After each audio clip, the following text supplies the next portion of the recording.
Week 9 begins and ends with Melissa's birthday. Sunday the 22nd, her actual birthday, everyone came to church, and then after church we all went up to the melting pot in Littleton.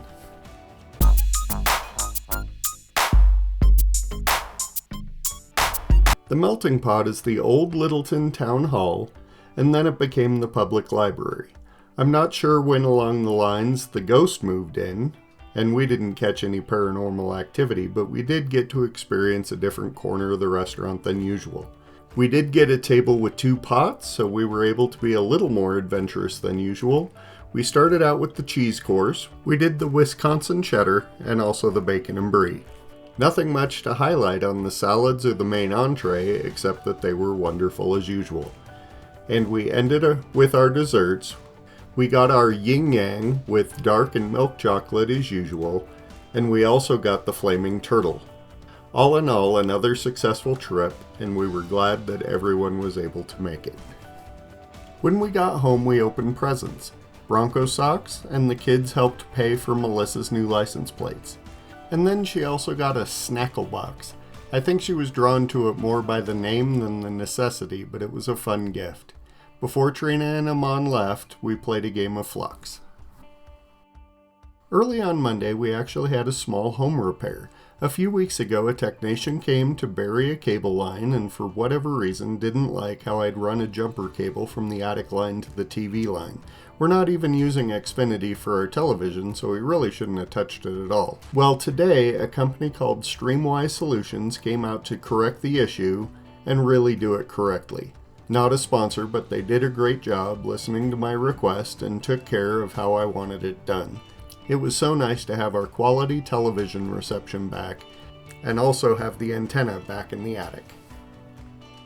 On Monday night, Alex made us chicken thighs with a rice pilaf. Simple, but always wonderful.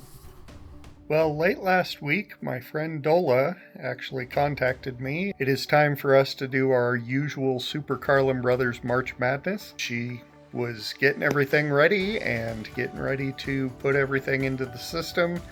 And so I went in to make sure that everything was good to go, and I clicked on the sign in and it gave me a message that all of my accounts had been deleted. Apparently my authorization company, Okta, did some changes over the summer. I'm guessing that if I would have caught it when they sent it to me originally, I would have been able to recover my old data and move it over to a newer system. However, because it had been 6-7 months since they made their change, I actually didn't get to update my system with the old system still intact. And so I've actually had to spend 2 days this week trying to figure out how to implement a new authentication system. So it has been quite a stretch. My favorite error message is when something is changed on the system and they tell you to talk to your administrator. It's like, I am the administrator. What exactly am I supposed to tell myself? And while I was working through a lot of issues, I kept running across this documentation that was like, yeah, this should, once you've got that piece in, it should authenticate just the way that it has in the past. And it's like, but if it doesn't, what exactly do I do there? So I actually got onto a Zoom call this morning, and although he wasn't giving me a whole lot of help because I wrote the system in PHP and he's not a PHP programmer, he gave me a few things that he thought should work, and because he didn't know PHP and there were some differences in the system, I was just struggling over and over and over. So eventually today, I have probably spent 8 hours on this today, and system is at least functioning. We're able to log in. One of the things that I used to be able to do in my old system was allowing the user to change their nickname. That went away, so I also had to write some new code to get the nickname functionality to work.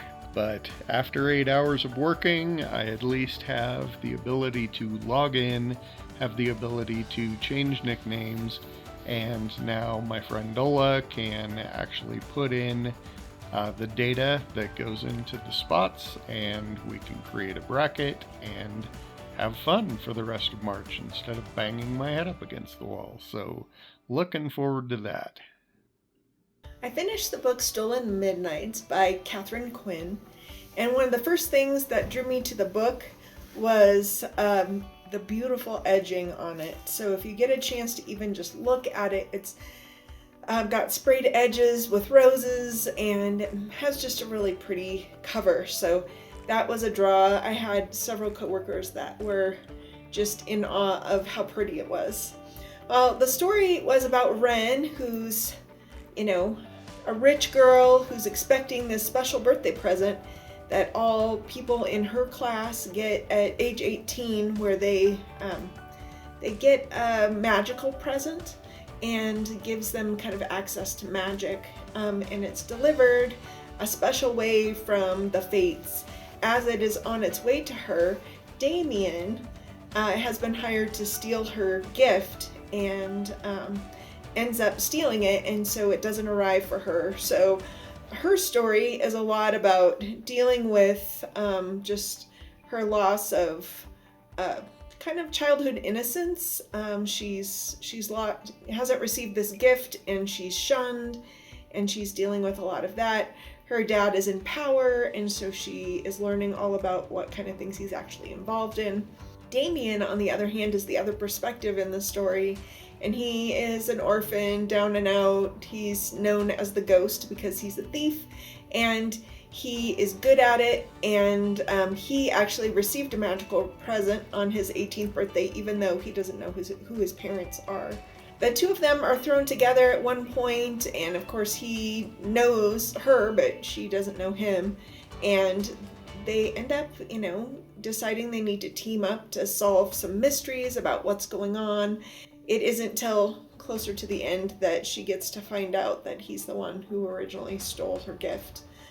There's a lot that unfolds, especially toward the end, and it is a duology, and in that true duology kind of nature, it leaves you hanging. I really enjoyed it, but also it took me a little longer to get through, knowing that there was going to be kind of a negative ending, or a non-ending.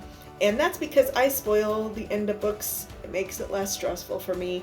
I know some people think I'm horrible for that, but if it means less stress and I can enjoy the story a little bit better, I don't try and spoil everything. I just try and spoil it. Is this going to be a positive end, or is it a little bit more murky? So I'm looking forward to the second book in the series, and I don't know when that's happening, but hopefully soon. Friday evening, we went to see our goddaughter in her elementary school play of Willy Wonka. She had the title role and did such a wonderful job.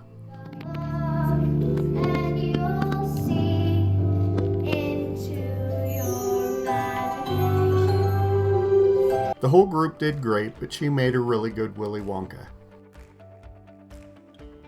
Afterwards, we went to Marco's Pizza and spent some more time with them.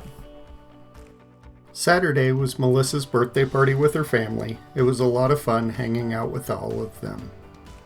We had such a fun time hanging out at the table, eating my favorite lasagna, and just chatting it up. And we watched You've Got Mail. For me, it was the very first time, and I can see why the AOL references would have bugged me a long time ago, but it was fun. I liked it a lot. Just the celebration and having family together was good. We missed the people that were missing, but we had a lovely day, and I was grateful for the time together. Happy birthday to you. Happy birthday to you. Happy birthday.